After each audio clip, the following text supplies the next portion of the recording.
नमस्कार, today real news में आप सबों का स्वागत है और मैं हूं अजय कुमार। और अभी मैं पूर्णिया के एक ऐसे जगह पे मौजूद हूं और एक ऐसे व्यक्ति के पास मौजूद हूं और अशोक ठाकुर जी यहां पर मौजूद हैं। और पूर्णिया का जो भी बात होता है, जो भी विवाद होता है, लगातार ये विवादों में रहते हैं और इनको कोई ऐसा नहीं है कि कोई नहीं जानते। आइए इनसे बात करते हैं कि पूर्णिया के नए मुद्दों पर बात करते हैं। जी, आपका भी मेरे कार्यालय में स्वागत है। और मैं विवादों में नहीं रहता हूं, मैं इस बात का क्लियर कर देता हूं। मैं विवाद को जो हूं उस सुलझाने के लिए मैं शासन प्रशासन जो ठेकेदार हैं राजनीतिक का हम उन तक पहुंचाते हैं कि जो आप आए हैं बने हैं, गरीबों का हित में काम होना चाहिए, ना कि माफियाओं के हित में काम होनी चाहिए। अभी जो एक प्रकाशन हुआ अखबार में कल परसों में दिए हैं डीएम साहब का, कुंदन कुमार जी का बयान एक है कि ऑनलाइन जो है अब जो है आपका सारा काम हो रहा है और यहाँ पूर्णिया का लगान निर्धारण करने का जो ये लोग आदेश निर्देश कर रहे हैं डीएम साहब। तो मैं एक बात कहना चाहता हूँ कि आपका जो भी आदेश निर्देश हो रहा है उसको आप बगैर जांच किए हुए ये आदेश करना स्वतः गलत होगा। इसलिए कि मैं आरोप लगा रहा हूँ कि एमएस सर्वे ही आपका गलत है। जो 1989-90 में जो खतियान प्रकाशन किया गया है नगर पालिका द्वारा, वो अवैध तरीक़ा से मनमानी ढंग से भ्रष्टाचार के बल पर किया गया है, जिसमें खतियान जो प्रकाशन किया उसका आधार नहीं है और सर्वे ही आधारहीन है। तो हम आरोप लगाए हैं, आप जांच कर लीजिए, क्योंकि मेरे पास एविडेंस है कि आपका सर्वे गलत है और मैं साबित कर सकता हूं। और ये पूर्णिया ज़िला में जो रसूखदार लोगों के नाम पे जो एमएस सर्वे में जो चढ़ा दिए हैं, जैसे कि डीएन चौधरी के नाम पे, धर्मचंद राका के नाम पे, ये बहुत सारा आदमी नाम है उसमें, बोले हैं तिलक भगवान के नाम से, रामचंद्र सिंह के नाम से, ये सब जो सर्वे में आप जो उनके नाम पे चलाए हैं, बिना आधार का ज़मींदार बना बैठे हैं, ये सब पहले आप रद्द कीजिए जांचते हुए। और मैं धर्मचंद के भी ऊपर लिखित दिया था और डीएम साहब के उस पर कार्रवाई नहीं कर रहे, जबकि सीबीआई जांच का आदेश निर्देश भी है कि आप जांच कीजिए। तो हम यही आरोप लगा रहे हैं कि आप जितना भी आप काम कर रहे हैं ये ज़मीन संबंधी सहूलियत नहीं कर रहे हैं, बल्कि आने वाला समय में और वैभव और विकराल रूप लेगा। क्योंकि हम चाह रहे हैं कि सरकार जो है इसको कम से कम नियमावली से जो है ज़मीन संपत्ति जो हो गरीब आदमी का मिले, सरकार ही दे, चाहे वो अशोक ठाकुर से साइन लगे क्यों नहीं, हम देने के लिए तैयार हैं। जबकि हम बोलें कि ज़िला हमारे हैं, गरीब गुरबा जितना भी बसा हुआ है, सभी वर्ग के लोग, चाहे हिंदू हो, मुस्लिम हो, सिख हो, ईसाई हो, मैं राजनीति करने नहीं आया, मैं सभी का कागजात ठीक करूँगा। लेकिन मेरा सवाल है कि पूर्णिया वासियों, आप हमको सहयोग कीजिए ताकि आपके साथ न्याय हो सके, क्योंकि ये न्याय करने के लिए नहीं आए हैं, सरकार आपके साथ अन्याय कर रहे हैं। आपका नाम बेचता है, आपका नाम लेता है और काम जो है पैसे वाले, बड़े बड़े मॉल बिल्डिंग, ये सब जो है सरकारी ज़मीन भू माफिया की तरफ से काम होता है। आज लगान निर्धारण किसका करेगा? मैं मांग करता हूं कि जो 1 कट्ठा 2 कट्ठा ये 2 धूर 4 धूर में रह रहे हैं, उसका सबसे पहले तो कागज़ दुरुस्त कीजिए गरीब गुरबा को पूर्णिया ज़िला में। और दूसरी बात, जितने भी बड़े बड़े रसूखदार लोग ज़मींदार हैं, उनका कागजात देखते हुए कि कैसे उसका कौन सा विधि सम्मत से उनके नाम से जमाबंदी बना है, उनके नाम से जो है खाता खेसरा खुला है, सर्वे में कौन सा सर्वे से सीएस में कौन ज़मींदार का था, आरएस में कौन ज़मींदार को मिला, हस्तांतरण हुआ, किस आधार पर हुआ, फिर एमएस में किस ज़मींदार को बांटा गया, और बांटा गया कि हकीकत में वो पुश्तैनी ज़मीन उनका नाम पे हस्तांतरण हुआ है। इनकी जवाब जो है डीएम साहब दे।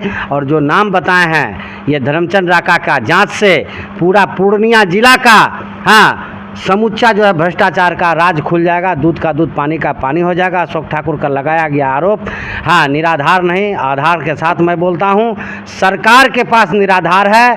और मैं पूर्णिया और बिहार वासियों से कहता हूं कि सभी आदमी कहते हैं कि सरकारी ज़मीन में है, फलना में है, ये में है। मैं एकलौता आपको जो है पूरे बिहार में मैं चुनौती सरकार को दे रहा हूँ कि सरकार जो है, बिहार सरकार हमारी ज़मीन कब्जा करके अवैध रूप से चोरी करके रखा है, बेईमानी करके रखा है। बिहार सरकार की ज़मीन में नहीं, बिहार सरकार मेरे रैयत में रहता है। डीएम साहब, पूर्णिया डीएम जो है कुंदन कुमार जी मेरे रैयत में है, मैं उनकी रैयत में नहीं हूँ। आप लोग उसका रैयत में हैं और आपके साथ वो नाजायज करता है, नाजायज ढंग से पैसा लेता है। आज इतना इतना राजस्व वसूली होता है। आज बताइए पूर्णिया को क्या मिला?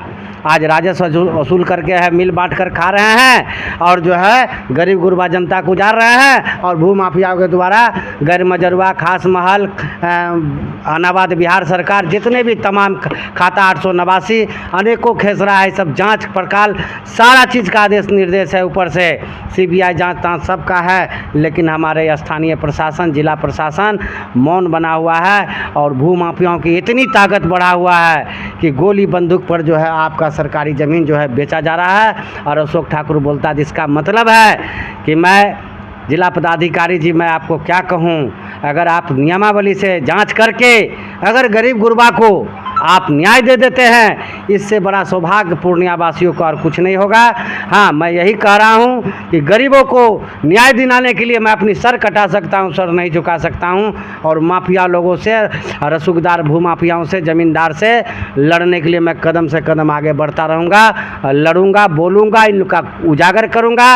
और मैं JM साहब से कह रहा हूँ कि MS सर्वे आपका गलत है और RS सर्वे भी गलत है, आधार नहीं है, रजिस्टर पंजी 2 का आधार ही नहीं है, सरकार के पास ज़मीन संबंधी कोई आधार ही नहीं है, कौन ज़मींदार का ज़मीन भेस्ट किए हैं, ये सब सारा चीज़ का जो है इनके पास कोई एविडेंस नहीं है। बिना छोड़ पग्घा का ये अपना चला रहे हैं और आम जनता जो सामान जो बोल नहीं पाता उसको बेदखल करते हैं और गरीब गुरबा जो है बेघर हो रहा है और भू माफिया लोग, रसूखदार लोगों का तलवा चाटते हैं। ये अशोक ठाकुर नहीं होने देगा, किसी भी कीमत में नहीं होगा। और अशोक ठाकुर ललकारता है सरकार को कि आप जो है गलत रजिस्टर, गलत आधार पर आप चला रहे हैं, तो आप सही कीजिए और गरीब गुरबा को एक साइड से सबका कागज़ आप बनाकर ऐसा दीजिए कि कोई उसकी ज़मीन पर चढ़ ना सके और ना वो बेच सके, उसकी घर आशियाना हमेशा रहे, कमाए खाए सुखी रहे। यही अशोक ठाकुर का कामना है। और पूर्णिया में जो बाहर से आकर माफिया लोग, रसूखदार लोग जो जमाबंदी खुलवाए रजिस्टर 2 में, अशोक ठाकुर बताने के लिए तैयार है। आप उस पर कार्रवाई कीजिए, जैसे धर्मचंद है कार्रवाई कीजिए, DN चौधरी है कार्रवाई कीजिए। कौन कौन है इसमें सारा चीज़ भेद खोलेंगे। प्रताप सिंह कौन है, ये सारा चीज़ खोलेंगे। नदी नाला सरकारी ज़मीन कहाँ है, आपकी अखबारों में है या आपकी रजिस्टर में है? सरकार, बिहार सरकार जवाब दो। हाँ, DM साहब जवाब दीजिए कि आपका जो है सर्वे गलत है, रिकॉर्ड गलत है और अशोक ठाकुर बोल रहा तो आप क्या कर रहे हैं ज़मीन संबंधी, आपको भी पता नहीं है। और मैं कह रहा हूँ कि लगान निर्धारित तब कीजिए जब कागजात जांच कीजिए कि उसको ज़मीन कैसे प्राप्त है, किस विधि समझ से प्राप्त है, क्योंकि सरकार हैं आप ही रजिस्ट्री करवाते हैं, आप ही रसीद काटते हैं, आप ही जमाबंदी खुलवाते हैं, आप ही सारा क्रम आप ही करवाते हैं, भ्रष्टाचार भी आप ही करवाते हैं और भ्रष्टाचार भी जो है उसमें सहयोग भी आप ही करवाते हैं, आप ही न्याय करते हैं, आप ही फिर जो है उसको ही करते हैं। तो आप किस प्रकार से सिस्टम चला रहे हैं, इसकी दूध का दूध पानी का पानी हो जाएगा। मैं आरोप लगा रहा हूँ MS सर्वे का आधार सर्विदित करो सरकार। DM साहब आप MS सर्वे का सर्विदित कीजिए, इन लोगों का आप धर्मचंद का जांच कीजिए, पूरा पूर्णिया का भेद खुल जाएगा ज़मीन का, आप इसको जांच कीजिए, मैं जांच में सहयोग करूँगा। दरअसल जितना भी बात ये ज़मीनी विवाद पे बताए हैं, सबसे बड़ा बात है कि जिनका जिनका ये नाम लिए, धर्मचंद नाम लिए और भी 1-2 चौधरी साहब का नाम लिए, जो भी है, ये डायरेक्टली उनका नाम बता रहे हैं कि इन लोगों ने दूसरों का ज़मीन को हड़पा है। ठीक है, दरअसल यही बात है। और गरीबों का जो ज़मीन पे कब्जा किया जाता है, जबरन कब्जा किया जाता है, जो यहाँ के नहीं है निवासी, वो दूर से आके यहाँ लोगों पर, मतलब गरीबों पर अपना ढौब दिखाते हैं, लोगों का ज़मीन पे कब्जा करते हैं। उसी मैटर में ये बोलना चाहते थे और बताए ये सारा, इनके पास सारा चीज़ का एविडेंस है। और बिहार सरकार को डायरेक्टली ये चुनौती देते हैं कि इनसे आइए और डायरेक्टली बात कीजिए कि जो भी एविडेंस है ये देने के लिए तैयार हैं। जो व्यक्ति इसमें शामिल है, जो गरीबों को लूटते हैं, जो गरीबों का ज़मीन, जी, उस पर कार्यवाही कीजिए और सारा एविडेंस आपको यहाँ से मिल जाएगा। और आके इन सर से संपर्क कीजिए। और बाकी जय हिंद, धन्यवाद।